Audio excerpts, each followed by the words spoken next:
Hello everyone, welcome back to the channel. तो आज हम डिस्कस करने वाले हैं वेव ऑप्टिक्स के कुछ इंपॉर्टेंट टॉपिक्स। इस वीडियो में मैं आपको YDSC का डेरिवेशन करवाऊंगा, जिसमें हम एम्पलीट्यूड और वेव की इक्वेशन को निकालेंगे और इंटेंसिटी के साथ रिलेशन भी देखेंगे, और एक न्यूमेरिकल भी मैं आपको कराऊंगा ताकि आपको आइडिया हो जाए कि किस तरह के न्यूमेरिकल इससे आते हैं, और डिफरेंट रिलेशन, डिफरेंट फॉर्मूले भी मैं आपको इस वीडियो में देने वाला हूँ।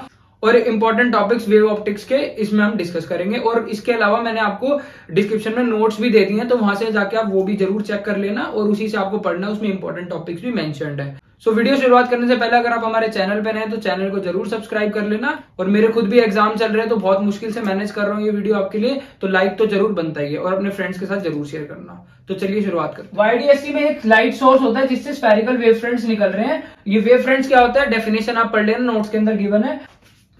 एक सोर्स है S1 और एक सोर्स है S2, जिससे जो आपके वेव फ्रंट्स पास कर रहे हैं। और यहाँ पे ऑल्टरनेटिव ब्राइट डार्क फ्रिंजेस हमें ऑब्टेन हो रहा है स्क्रीन पे। तो यहाँ पे हम क्या करेंगे, वेव फ्रंट्स का सुपरपोजिशन करेंगे और किसी भी दो वेव्स को हम कंसीडर करके, एक Y1 और एक Y2, दो वेव्स को कंसीडर करके रिजल्टेंट वेव फ्रंट्स निकालेंगे और वहां से उसका एम्पलीट्यूड और थीटा निकालने की कोशिश करेंगे। तो वेव की इक्वेशन क्या होती है, A sin ओमेगा t, मतलब A क्या है वहां पे आपका, क्या होता है एम्पलीट्यूड। तो Y1 जो हमने वेव फ्रंट फर्स्ट ली है वो है Y1 is equal to A sin omega t, और Y2 क्या है B sin omega t plus phi, जहां पे फाई क्या है, फेज डिफरेंस है इन दोनों के बीच का।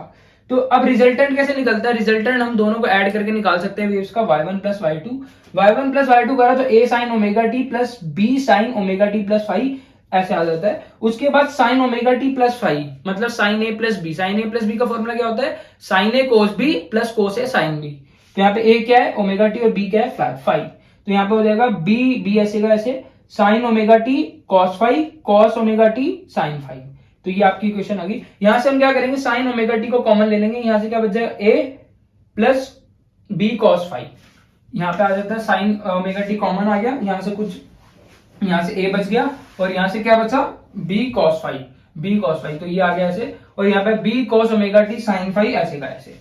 अब यहाँ पे एक बात है नोट करने की, a plus B cos phi को, मतलब जो कॉस फाई वाली चीजें है ना, मतलब फाई वाली जो चीजें, a प्लस कॉस फाई और साइन फाई, इन दोनों को हम क्या पुट कर देंगे, आर कॉस थीटा।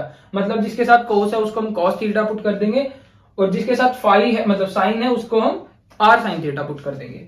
तो यहां से अब क्या करेंगे, इन दोनों वैल्यूज को, ये दोनों, ये आपको याद करना है कि ये पुट करना है यहाँ पे आके। तो ये जैसे आप पुट करते हो ये आ जाएगा आपका साइन ओमेगा टी ऐसे का ऐसे, R cos theta plus B ऐसे का, प्लस यहां से B cos B sine phi को हमने क्या पुट करा, आर साइन थीटा, तो R sine theta cos omega t. तो ये आपका आ जाता है sine A cos B cos A sine B, R common आगे बाहर, sine A cos B cos A sine B, तो साइन ए प्लस बी का फॉर्मूला हो गया। तो R sine omega t plus phi is equal to Y.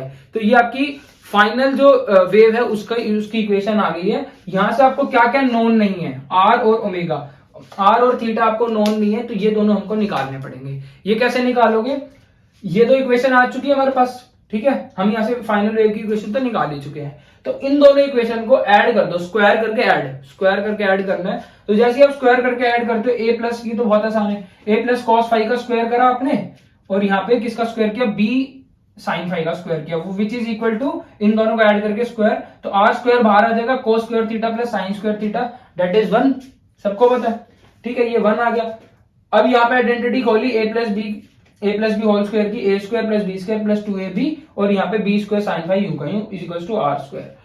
अब क्या हुआ, यहाँ पे देखो बी स्क्वायर कॉस फाई और यहाँ पे आ गया B square sine phi, B square common आ गया, sine square phi plus cos square phi, फिर 1 हो गया, ठीक है। तो यहां से आ गया A square plus B square plus 2ab cos phi is equal to R square, और आर आ गया A square plus B square plus 2ab cos phi. मतलब कि आपका जो एंगल है वो कॉस की फॉर्म में यहाँ पे यूज होएगा। तो ये आपको अच्छे से याद होना चाहिए, और इससे भी इंपॉर्टेंट, जो सबसे इंपॉर्टेंट आपको याद होना चाहिए वो होना चाहिए इंटेंसिटी का रिलेशन कॉस फाई के साथ। आई जो होता है ना इंटेंसिटी एम्पलीट्यूड के स्क्वायर के इक्वल होती है, ध्यान रखना, अभी मैं फॉर्मूला भी बताऊंगा। इंटेंसिटी क्या होता है, एम्पलीट्यूड के स्क्वायर के इक्वल होती है। तो इंटेंसिटी यहाँ पे ए स्क्वायर है तो I1 आ जाएगा, बी स्क्वायर है तो I2 आ जाएगा, मतलब ये स्क्वायर और ये बिना स्क्वायर के है, ठीक है। और आर यहाँ पे क्या था, अंडर रूट में था, तो यहाँ पे आके स्क्वायर हो जाएगा, और R square is equal to I है, तो ये आई हो गया। यहाँ पे ये 1 पावर है तो पावर हाफ हो जाएगी, क्योंकि ये आई स्क्वायर के इक्वल होता है ना, तो यहाँ इन दोनों पे अंडर रूट आ गया और कॉस फाई। तो ये आपको याद रखना, I is equal to I1 plus I2 plus 2 under root I1 plus I2 cos phi. ये बहुत ही इंपॉर्टेंट है, आपको याद रखनी है। इसके अलावा इसका रिलेशन होता है इंटेंसिटी का एम्पलीट्यूड के साथ और स्लिट की विड्थ के साथ। तो वो बहुत इंपॉर्टेंट है, उससे न्यूमेरिकल भी आता है। तो चलिए अब उसको डिस्कस करते हैं। तो चलिए अब फॉर्मूले और न्यूमेरिकल डिस्कस करते हैं। तो ये फॉर्मूला बड़ा ही इंपॉर्टेंट है, जो अभी आपको बता रहा था, इंटेंसिटी और एम्पलीट्यूड का रिलेशन किसके साथ, विड्थ ऑफ द स्लिट के साथ। देखो आई maximum by I minimum, I maximum by I minimum का रिलेशन इंटेंसिटी, मतलब कि जो इंडिविजुअल इंटेंसिटी है उसके साथ क्या रिलेशन है, under root of I one plus under root of I two upon under root of I one minus I two और होल का स्क्वायर। ठीक है, और ये ए बी क्या है, ये एम्पलीट्यूड है। ठीक है, एम्पलीट्यूड है ए प्लस बी, इसमें रूट नहीं होता है। मैंने अभी आपको बताया था इंटेंसिटी और एम्पलीट्यूड का रिलेशन क्या होता है, intensity is equal to amplitude का स्क्वायर। तो यहाँ पे इंटेंसिटी है और एम्पलीट्यूड का स्क्वायर है। देखो यहाँ पे इसकी पावर 1 है, यहाँ पे 2 है। तो ये आपको अच्छे से फॉर्मूला याद होना चाहिए, I maximum by I minimum is equal to individual intensity का फॉर्मूले और एम्पलीट्यूड के साथ रिलेशन, और ये वाला मोस्ट इंपोर्टेंट किसके साथ, स्लिट की विड्थ के साथ, कि under root of W1 plus under root of W2 upon में under root of W1 minus W2 whole square. और इंडिविजुअल इंटेंसिटी का आपस में रिलेशन कि फ्रिंज विड्थ जो है ना वो स्क्वायर ऑफ द एम्पलीट्यूड के क्या होती है, इक्वल, और वो किसके इक्वल होती है, आई वन बस I one by I two के। तो ये आपके फॉर्मूले हैं जिससे न्यूमेरिकल आने के बहुत ज्यादा चांसेस है। तो एक न्यूमेरिकल मैं आपके सामने लाया ताकि आपको इसका आइडिया लग सके। तो क्वेश्चन है the ratio of the intensity at minimum to maximum in YDSC is 9/25, find the ratio of the width of the slit. मतलब आपको ना मिनिमम टू मैक्सिमम, यहाँ पे हमारे पास मैक्सिमम टू मिनिमम का रेशियो है। तो यहाँ पे बच्चे ना बहुत बड़ी गलती करते हैं, वो सीधा पढ़ा और आई मैक्सिमम और आई मिनिमम रख दिया 9/25, जबकि दे रखी है उल्टी, आई मिनिमम टू मैक्सिमम दे रखी है आपको, गिवन है ये आई मिनिमम टू मैक्सिमम 9/25 और आपका रिलेशन होता है आई मैक्सिमम टू मिनिमम का। तो इसका रेसिप्रोकल कर लेना आपको। ठीक है, तो इसका रेसिप्रोकल कर लेना आपको, ये बड़े ध्यान से रखना है, क्वेश्चन को बड़े ध्यान से पढ़ना है। अब आपको विड्थ निकालनी है दो स्लिट्स की, मतलब W1 बाय W2 का आपको रेशियो निकालना है। अब एक तो ऑप्शन है कि आप इसको और इसको इक्वेट कर दो, लेकिन यहां से आपका स्क्वायर रूट में चले जाएगा इसके, ठीक है, 25/9 के, और W1 बाय W2 रूट में आ जाएगा। तो वो थोड़ा कॉम्प्लिकेटेड आपके लिए हो सकता है। वैसे हम कर सकते हैं under root of W by x को मतलब अंडर रूट ऑफ W1 को हम x ले लेंगे, अंडर रूट ऑफ W2 को y ले लेंगे, और फिर सिंप्लीफाई करके लास्ट में आप x को W1 से इक्वेट कर सकते हो। थोड़ा सा कॉम्प्लिकेटेड हो सकता है, इजी वे मैं आपको बताता हूं। आई मैक्सिमम बाय आई मिनिमम को हम क्या करेंगे, इससे इक्वेट कर देंगे, किससे, एम्पलीट्यूड से। तो यहाँ पे देखो क्या हो जाएगा, 25/9 इक्वल टू हो जाएगा a प्लस बी के स्क्वायर अपॉन में a माइनस बी के स्क्वायर के। तो यहां से आपका हो जाएगा ये यहां से अगर मैं स्क्वायर हटा दूं तो 5/3 is equals to a plus B a minus B, cross multiply करो तो ये हो जाएगा आपका 5a माइनस का 5b is equals to 3a plus 3b।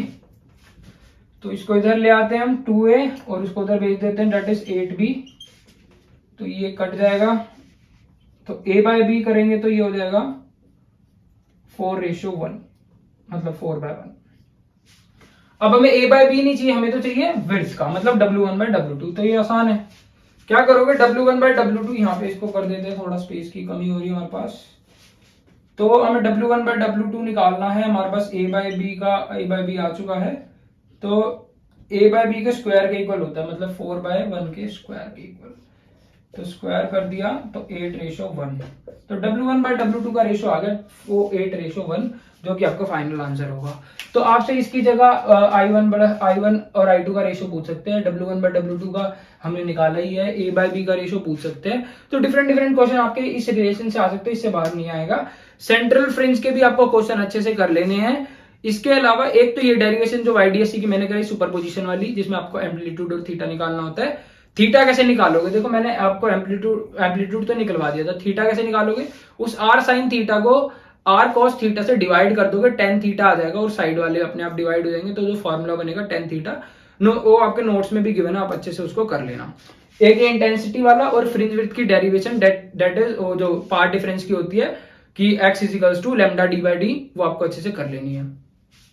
अब एक ये और एक सेंट्रल फ्रिंज आपके न्यूमेरिकल आता है, और एक ये रिलेशन इंटेंसिटी का पार्ट डिफरेंस के साथ, जो क्या होगा, इंटेंसिटी का फेज डिफरेंस के साथ जो आपका ये ग्राफ बनता है, इसको अच्छे से करके आना है। इसके अलावा आपसे एक क्वेश्चन पूछा जाता है YDST को अगर हम एक लिक्विड में डाल देते हैं जिसका रिफ्रैक्टिव इंडेक्स 1.3 है, तो आपके फ्रिंज विड्थ पे क्या इफेक्ट पड़ता है, लैम्डा पे क्या इफेक्ट पड़ता है। तो ऐसे क्वेश्चन आते हैं, तो क्या हो जाएगा आपका जो फ्रिंज विड्थ है ना, वो इनिशियल फ्रिंज विड्थ का क्या हो जाएगा, मतलब इनिशियल फ्रिंज विड्थ को अगर आप रिफ्रैक्टिव इंडेक्स से डिवाइड कर दोगे तो उतनी वैल्यू उसकी हो जाएगी, मतलब उतना वो डिक्रीज हो जाता है। ऐसे ही लैम्डा भी डिक्रीज होता है कितने से, लैम्डा जो इनिशियल था अपॉन में जो रिफ्रैक्टिव इंडेक्स है। तो इस तरह के क्वेश्चन आपसे पेपर में पूछे जाते हैं।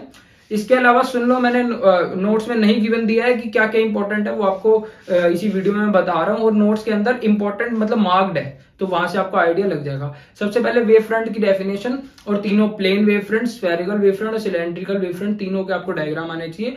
हाइगन प्रिंसिपल बहुत अच्छे से आना चाहिए, और उससे आपको स्नेल्स लॉ प्रूफ करना आना चाहिए रिफ्लेक्शन ऑफ लाइट का, जिसमें रेयर टू डेंसर मीडियम भी और डेंसर टू रेयर मीडियम भी है, मतलब रिफ्रैक्शन ऑफ लाइट का, तो वो अच्छे से कर लेना है। उसके बाद इंटरफेरेंस की मैंने 2 डेरिवेशन आपको बता दी है, ये रिलेशन आपको अच्छे से कर लेना है। इसके अलावा कोहेरेंट सोर्सेज आपको अच्छे से आना चाहिए। इसके अलावा एक क्वेश्चन आता है कि हम YDST एक्सपेरिमेंट में मोनोक्रोमेटिक लाइट की जगह व्हाइट लाइट ले लेते तो क्या उसका इफेक्ट पड़ता। वो क्वेश्चन बहुत इंपॉर्टेंट है, उसको अच्छे से कर लेना, नोट्स में गिवन है। उसके बाद सस्टेन इंटरफेरेंस की कंडीशन क्या होती है, जिसमें ना I1 और I2 इक्वल हो जाते हैं, I1 और I2 इक्वल हो जाते हैं, तो उसकी रिलेशन होती है I = I0 cos square 5/2। तो वो अच्छे से आपको कर लेना है, वो नोट्स के अंदर गिवन है, उसका फॉर्मूला भी है। तो उसका क्वेश्चन आता है YDST के साथ, मतलब जहां भी लिखा हो ना न्यूमेरिकल में मोनोक्रोमेटिक लाइट, तो वो सस्टेन इंटरफेरेंस का आपका फॉर्मूला लगाना होता है, वो नोट्स में गिवन है, उसको अच्छे से करके जाना और प्रीवियस ईयर्स को एक बार अच्छे से एनालाइज कर लेना। तो ये था वेव ऑप्टिक्स का इंपॉर्टेंट जो आपको करने हैं। 2 डेरिवेशन है, दोनों में से एक आने के पूरे चांसेस है, तो इनको अच्छे से कर लेना। और कोई भी डाउट होता है तो मेरे को कॉमेंट सेक्शन में बता देना, मैं पूरी कोशिश करूंगा कि आपको उनका रिप्लाई कर दूं, क्योंकि मेरा भी पेपर है, मेरे को भी प्रिपरेशन करनी है। तो आप भी अपने अच्छे से प्रिपरेशन करें और पढ़ाई करते रहें। बेस्ट ऑफ लक, मिलते हैं नेक्स्ट वीडियो में।